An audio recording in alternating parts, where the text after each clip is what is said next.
नमस्कार, स्वागत है आपका न्यूज 11 में और मैं हूं आपके साथ बलराम शर्मा। इस वक्त पूरे देश में इससे पहले जो बीमारी फैली थी वो है कोरोना की फैली थी। इस कोरोना की बीमारी में हजारों लोगों ने अपनी जानें गंवाई और लाखों लोग इससे संक्रमित हुए। लेकिन उसके बाद में एक कोरोना का दूसरा रूप कह लीजिए या डेंगू, जिसे बहुत ही ज्यादा भयंकर तरीके से पूरे देश में फैला। हजारों लोगों ने अभी भी इस डेंगू के चलते अपनी जान गंवा दी और लाखों लोग आज भी हॉस्पिटलों में एडमिट हैं। अगर कंडीशन देखी जाए तो पूरे हॉस्पिटलों में कहीं पर भी जगह नहीं मिल पा रही है, क्योंकि डेंगू के पेशेंट इतनी ज्यादा मात्रा में हो चुके हैं। किस तरीके से फैलता है, क्या इसके सिम्टम्स होते हैं, कैसे इससे हम बचाव कर सकते हैं, इन सारी चीजों को जानेंगे। और सबसे बड़ी बात कि इस डेंगू की बीमारी से ग्रसित लोगों को किस किस चीजों की बीमारी में महसूस होती हैं, बुखार आता है और क्या होता है, किस तरीके से प्लेटलेट कम होती हैं तो किस तरीके के सिम्टम्स होते हैं बॉडी में, जिससे कि ये पता चल सके कि डेंगू फैला है हमको। तो तमाम सारी चीज़ों को लेकर आज चर्चा करेंगे। आज हमारे साथ इस पैनल में डॉक्टर अभिषेक हमारे साथ में मौजूद हैं। डॉक्टर अभिषेक शर्मा जी से जानेंगे कि किस तरीके से इस बीमारी से हम निजात पा सकते हैं, अपना बचाव कर सकते हैं, और साथ में कैसे होती है यह बीमारी और किन तरीकों से फैलती है। लेकिन उससे पहले मैं आपको एक चीज़ और बता दूं, जब हम यहाँ आए थे तो हमने तो सोचा कि डॉक्टर साहब से डिस्कस करेंगे इन सारी चीज़ों को लेकर के, डेंगू किस तरीके की बीमारी है और कैसे फैलती है और क्या इसके सिम्टम्स होते हैं। लेकिन हमें यहाँ आकर पता चला कि खुद डॉक्टर साहब, आज दूसरा दिन है, उनको भी डेंगू हो चुका है, वह उस बीमारी से ग्रसित हैं, लेकिन फिर भी वह आज हमारे साथ इस पैनल में बैठे हैं और बहुत ही चुस्त दुरुस्त और तंदुरुस्त तरीके से बैठे हुए हैं। इसका मतलब कि उन्होंने अपना इलाज खुद अपने आप किया। और किस तरीके से किया, सुना तो मैंने ये भी है कि एक मात्र 1.5 डोज जो पैरासीटामोल की जो टैबलेट आती है उसकी केवल 1.5 डोज लेने के बाद में उन्होंने अपने आप को स्वस्थ किया। तो कहते हैं कि सोने में सुहागा, तो वाकई में यह सोने में सुहागा हुआ है कि उनको अब किस तरीके के सिम्टम्स लगे थे, क्या क्या बीमारियां उनको कैसे हुई थी और किस तरीके से उनको पता चला कि मुझे डेंगू है, यह आप बिल्कुल साफ तौर पर बता पाएंगे। डॉक्टर साहब, बहुत बहुत स्वागत हमारे चैनल में आपका। धन्यवाद आपका। डॉक्टर अभिषेक, मैं जानना चाहूँगा पहले तो आप खुद डेंगू से पीड़ित हैं, कितने दिन हो गए और कैसे आपको पता चला कि मुझे डेंगू है? एक्चुअल में ये थर्सडे को 21 तारीख को मेरे को फीवर आया और करीब सुबह 10 बजे मुझे लगा पैरों में बहुत टूटन हो रही है। इतना क्यों पैरों में टूटन हो गई, आराम करने लगा तो धीरे धीरे फीवर बढ़ने लगा, करीब 101 फीवर मेरे को हो गया। तब मुझे लगा कि कुछ गड़बड़ है, तो मैंने उस दिन रेस्ट करा और करीब 2 बजे उठा। फिर जो पेशेंट थे, क्योंकि एकदम बुखार आ गया था तो पेशेंट तो डेली आते ही हैं, तो उनको देखा करीब 1-1.5 घंटे और उसके बाद में फिर मैंने रेस्ट करा। और अगले दिन जब ब्लड टेस्ट मॉर्निंग में कराया तो ना तो डेंगू पॉजिटिव था, ना मलेरिया, ना टाइफाइड, सारी चीज़ मैंने जांच कराई। और सीबीसी में भी जो प्लेटलेट्स काउंट थे वो करीब 2 लाख के करीब थे, मतलब नॉर्मल था सब कुछ। लेकिन फीवर जो है वो अगले दिन भी रहा और करीब 102 के करीब पहुंच गया था, यानी कि शुक्रवार को। चूँकि मैं आयुर्वेदिक डॉक्टर हूँ, आयुर्वेदिक की दवा लेना पसंद करता हूँ और एलोपैथिक, इवन जो पैरासीटामोल है उसका भी मैं अपनी बॉडी या पेशेंट के लिए यूज़ तो करता हूँ, मिसयूज़ कभी नहीं करता। तो कभी भी मुझे फीवर, चाहे वायरल फीवर पहले कोरोना हुआ हो या अब है, तो मैं उसकी डोज बहुत कम लेना पसंद करता हूँ, क्योंकि उसके कम लेने से ही मेरे को बहुत सारी समस्याएं कम होंगी या मेरे पेशेंटों में भी बहुत सारी समस्याएं कम होती हैं।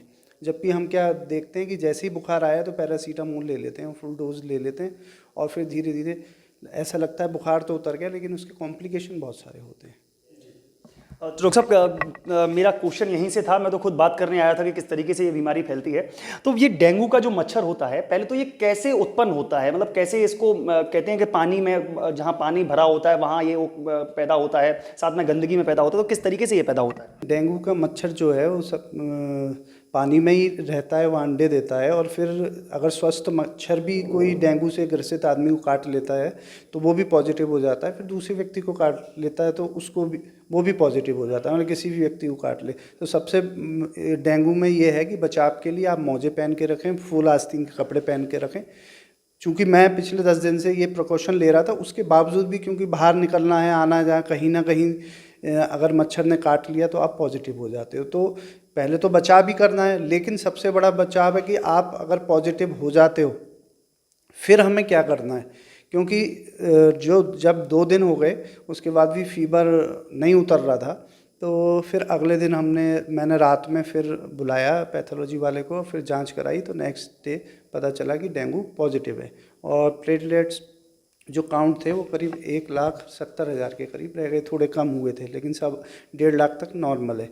और चूँकि डेंगू में प्लेटलेट्स गिरने लगते हैं क्योंकि एंटीबॉडी बनती है, तो एक नॉर्मल प्रोसीजर है प्लेटलेट्स गिरने का, और 20,000 तक रह जाएं तो आदमी को नहीं घबराना चाहिए।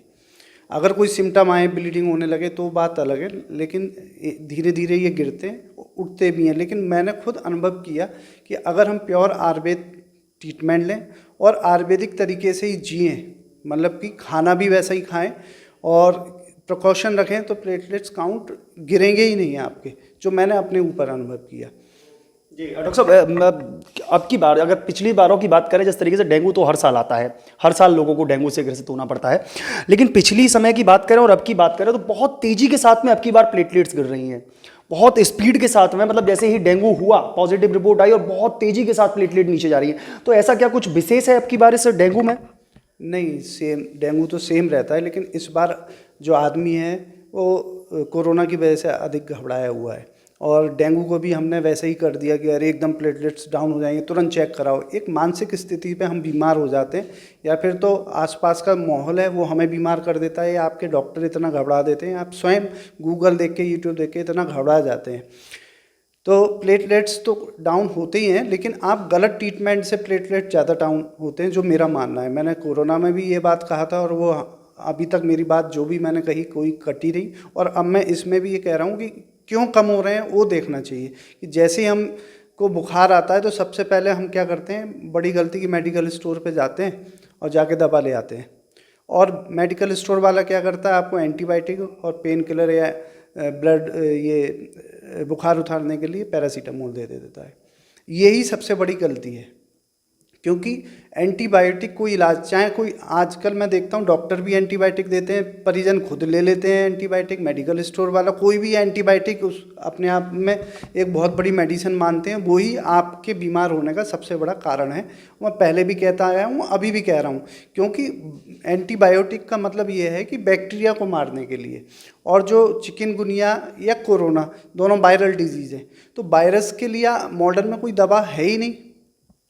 आपने बैक्टीरिया मारने की दवा ले ली, तो बैक्टीरिया जब आपकी बॉडी में नहीं है तो वो ज़रूर आपकी बॉडी में नुकसान पहुंचाएंगे, यानी कि आपकी बॉडी को कमज़ोर करेंगे। और यही क्या होता है कि जो कोई भी वायरस है, अगर आप कमज़ोर पड़ गए, वो हावी हो जाएगा, उसका डेवलपमेंट बॉडी में बहुत ज़्यादा हो जाएगा। तो इसलिए एंटीबायोटिक तो पहला लेना ही नहीं है। जिसने लिया है उसके ज़रूर प्लेटलेट्स डाउन हुए, मेरे क्यों नहीं हुए, या मेरे परिवार में मेरे मदर को भी इस समय पॉजिटिव हैं वो, और मेरी भाभी को हो गया, वो ठीक हो गए, मेरे भतीजे को हुआ, वो ठीक हो गए, और किसी के प्लेटलेट्स इतने डाउन नहीं हुए कि एक ड्रिप भी लगानी पड़ी। इवन मेरे को भी कोई ड्रिप की आवश्यकता नहीं पड़ी, क्योंकि सबसे पहला जो आयुर्वेद का सिद्धांत है, जो पहले के वैद्य करते थे कि जैसे ही बुखार आया आप खाना छोड़ दो। मैंने 21 तारीख से खाना छोड़ा हुआ था, कल ही मैंने खाना स्टार्ट किया है, उससे पहले बिल्कुल खाना बंद कर दिया।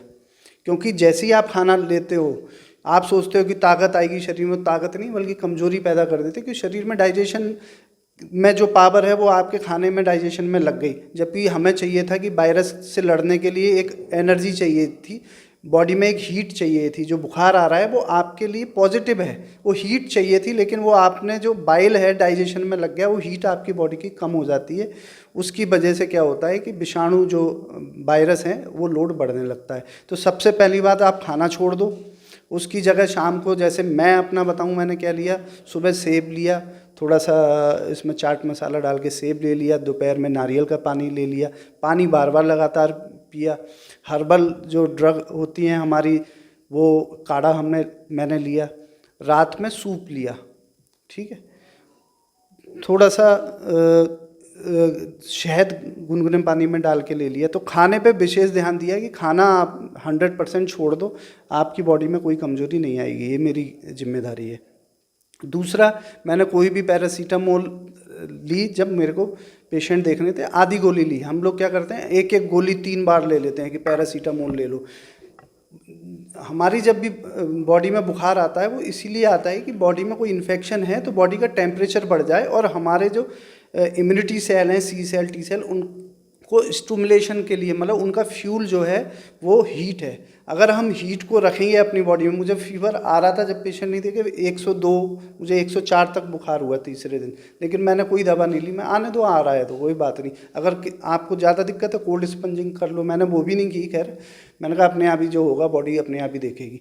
तो क्या होता है कि जब आपकी बॉडी का टेम्परेचर बढ़ता है तो हमारे इम्यूनिटी भी बढ़ती है और वायरस पे हम विजय प्राप्त कर लेते हैं, बशर्ते कि 2-3 दिन का हमें वेट करना पड़ता है। ऐसा नहीं कि फीवर आया हम घबरा गए, भागो भागो, क्या होगा, जितना आप घबराओगे उतने ही मुश्किल में पड़ जाओगे। तो चाहे वो कोरोना वायरस हो चाहे ये वाला वायरस हो, इससे किसी हमारी बॉडी पे तभी दुष्परिणाम डालेगा जब हम सही से कोई भी चीज़, ट्रीटमेंट या खाना पीना नहीं ले रहे होंगे। सर एक सवाल मेरा, आपने कहा कि बुखार आना कोई ज़्यादा बेकार बात नहीं है, तो क्या ये कह सकते हैं कि बुखार एक गुड साइन है हमारी बॉडी में जब आता है? बिल्कुल, बुखार आना हमारे एक बॉडी के लिए गुड साइन है, एक सेंसर है कि क्यों बुखार आया। आप पहले समझो, हमारे शरीर में एक वायरस इन्फेक्शन होता है, एक बैक्टीरियल इन्फेक्शन होता है या पैरासाइट से इन्फेक्शन होता है। जैसे ही कोई चीज़ हमारी बॉडी में जाती है तो हमारे फाइटर सेल्स लड़ते हैं। दिन हर एक के शरीर में डेली होता है, लड़ाई डेली रहती है, लेकिन कभी क्या होता है कि वायरस या बैक्टीरिया लोड ज़्यादा हमारी बॉडी में आता है तो हमारे सेल्स में उतने लड़ने की इम्यूनिटी पावर नहीं होती है, तो बॉडी क्या टेम्परेचर बढ़ाती है। उन सेल्स को बढ़ाने के लिए, हमारे जो पॉजिटिव आर्मी है उसको बढ़ने के लिए टेम्परेचर की आवश्यकता होती है। और हम नादानी में क्या करते हैं कि तुरंत ही पैरासीटामोल खा लेते हैं।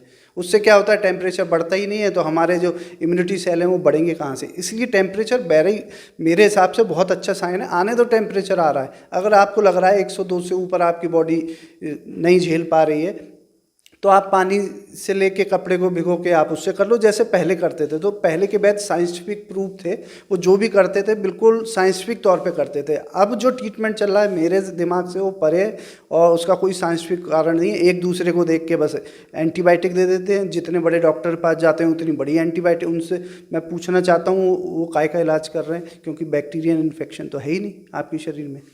जी बिल्कुल।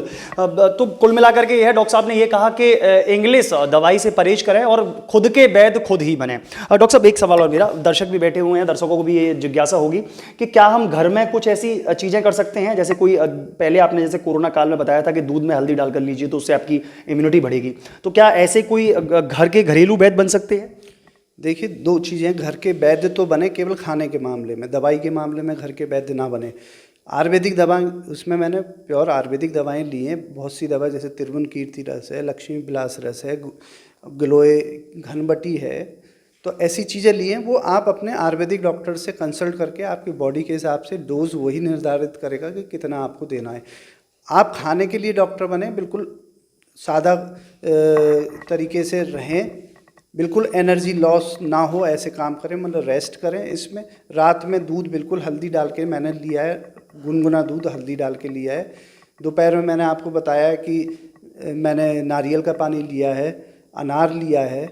तो जो मैंने शेड्यूल लिया है ठीक होने के लिए, और आप देखो आज कोई वीकनेस नहीं है। आज पेशेंट भी मैंने देखे हैं, और जबकि आप दूसरे पेशेंटों से मिलो जाके, कितनी हाई एंटीबायोटिक्स सब खाने के बाद में इतनी वीकनेस आ जाती है, 15-15 दिन लगते हैं मुझे। 5 दिन में मैं बिल्कुल फिट हो गया। 2-3 दिन मैंने जानबूझ के आराम किया कि चलो ठीक है मैं रेस्ट कर लेता हूँ, नहीं तो मैं 3 दिन पहले फीवर एकदम उतर गया मेरा। तो इसलिए घर के वैद्य बनने के लिए आप हल्दी का उपयोग कर सकते हैं। सौंठ है, थोड़ा सा हल्की सी सौंठ दूध में डाल के ले सकते हैं जिनको इंडाइजेशन हो। आप रात में अगर लैट्रिन लग रहा है, आपको हार्ड है, बॉडी आपकी ऐसी है, तो मुनक्के दूध में डाल के ले लीजिए तो स्टूल लूज हो जाएगी। क्योंकि पेट का बहुत गहरा संबंध है किसी भी बीमार के लिए। जब आपका पेट साफ होता है तो बहुत सी लोड आपके वायरस बैक्टीरिया के बॉडी में से कम हो जाते हैं।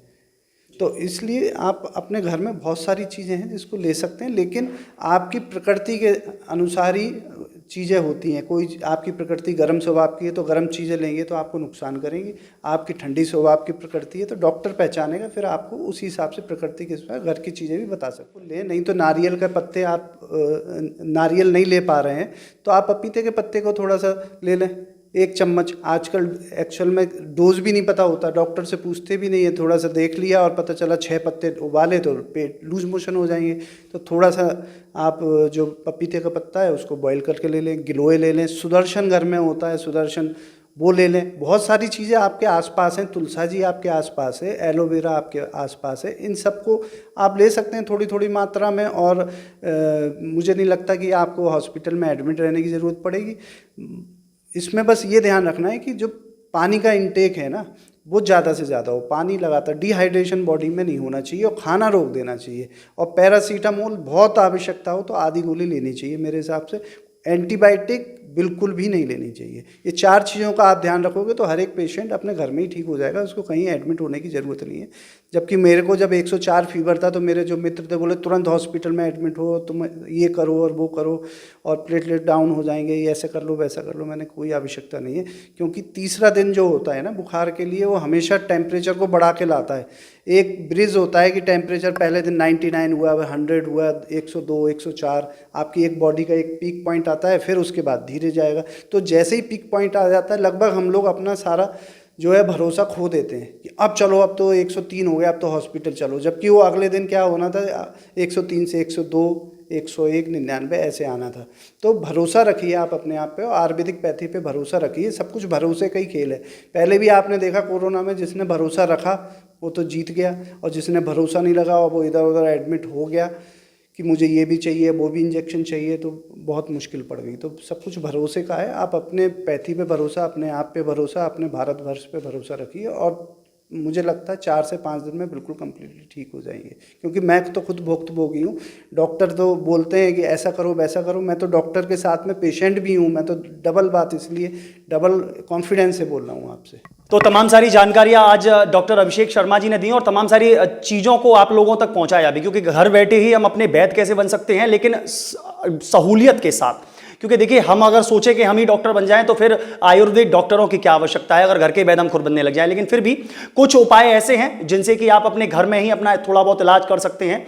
लेकिन डॉक्टर का जैसे सलाह जरूर लें, डॉक्टर से परमिशन लेने के बाद में ही कोई दवाई लें। जितना हो सके अंग्रेजी दवाइयों से बचें, क्योंकि कुछ फायदा करती है। कई बार डॉक्टर साहब भी बता चुके हैं इन चीज़ों को, और कई सारे डॉक्टरों से हमने ये जाना भी है कि जितना हो सके दवाइयों को कम करें, कम लें, क्योंकि बॉडी हमारी दवाइयों में एक बीमारी को खत्म करती है, दूसरी बीमारी को बढ़ा देती हैं। तो दवाइयों से परहेज करें। घर में उन घरेलू नुस्खों को लेकर ही आप अपने शरीर को स्वस्थ कर सकें, जिस तरीके से डॉक्टर साहब ने खुद किया। तो ऐसी अन्य जानकारियों के लिए हमारे साथ जुड़े रहिए। न्यूज़ 11 को लाइक, सब्सक्राइब, कमेंट जरूर करें, और अन्य चीज़ों के लिए भी आप हमको कमेंट करके अपनी बातों को बता सकते हैं। हम डॉक्टर साहब के साथ में लगातार जुड़े रहते हैं और नई नई चीज़ों तक आपको पहुंचाते रहते हैं। तो ऐसी अन्य खबरों को देखने के लिए जुड़े रहिए न्यूज़ 11 के साथ में। अपने सहयोगी मोहित गुप्ता के साथ मैं बलराम शर्मा, न्यूज़ 11 वृंदावन।